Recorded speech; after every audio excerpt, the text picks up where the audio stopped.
I've got lots of breast cancer in my family, so I was always checking my boobies, you know, on the off chance that something was going on there. And surprise, surprise, it was ovarian. That I never even knew that there was such a thing as ovarian. And I'm not sure whether you know, but there isn't really a test for ovarian. We can have smears for cervical stuff. We can have mammograms for breast cancer. You know, the things that they're doing to test for cancers is growing every day, which is fantastic.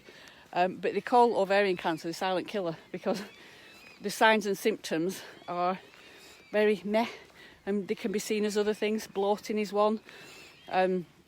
Changes in your eating habits, not being able to eat that much is another one. Abdominal pains, I didn't have any of them. I had a bit of bloating, that's what I did have. And changes in your toileting habits, whether that's peeing more regular or less, any sort of changes, or in your bowel movements. I put a lot of it down to just being hormonal at that age. So it was stage 4 when they found it, and that was by accident. So yeah, there's lots of different things. But one of the things that is becoming more and more apparent, and I think even the medical profession, at a push, will agree with this, that it's our lifestyle and our environment that causes lots of cancer. Only 10% of cancers are to do with genetics, which leaves 90% that are down to something else. And we are discovering more and more that our lifestyles aren't necessarily very healthy. The things in our environment aren't necessarily very healthy. And what can we do about that? You know, we can make some changes, drastic changes in the things that we're putting in our body and the things that we put on our body. My son is the best one for this. I generally buy things, or I'll look at things and say, can I have that? And he's like, no. Can I use that? No. And I get sucked in by a lot of the advertising. You know, if it says it's vegan and it's good and it's healthy, then I'm thinking, well, it must be, because that's what it says. The reality is it's not. I don't want to quote the brand, but somebody gave me a deodorant from a well-known brand that says that it's, you know, totally natural, healthy, no additives, preservatives, none of this sort of stuff and everything. And I thought, yeah, that's brilliant. So Carl had a look at it, and it's got aluminium in it. I can't even say aluminium in it, which is one of the things, evidently, that deodorants and antiperspirants have, because that's what blocks your pores from perspiring.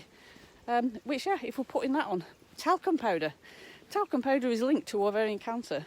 I plastered myself in talcum powder the whole of my entire life. I also used it on my children. It's carcinogenic. Been linked to ovarian cancer. Stupid things like that. Once we know about it, we can do something about it. We've got a choice.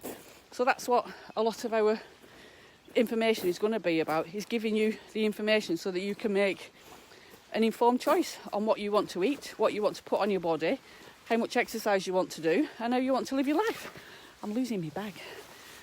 So yeah, keep in touch. If there's anything you want to know about, if there's anything that you've heard or seen that you want us to research, us as in my son, let us know. Morning. But yeah, that's the kind of feel for it. We're going to, you know, look at the up-to-date stuff, the alternative things, practice what we preach. My lifestyle, my diet and everything has absolutely radically changed since my diagnosis. I lived off crisps and biscuits in between clients, which wasn't very good. Now I'm whole, plant-based, vegan, haven't had milk forever. Coffee was another thing. I lived off coffee. The kettle was never cold. I don't have a kettle now. We've got a fandangled reverse osmosis water filter thing that again costs us a fortune, that heats my water up, but I have decaf now, no milk, no sugar. Even that, cutting out the sugar. Sugar feeds cancer. Who knew? I didn't know that. I might have heard it somewhere, but it went in the dark, deep recesses of my mind, and I never really paid much attention to it anymore. Now I search for everything.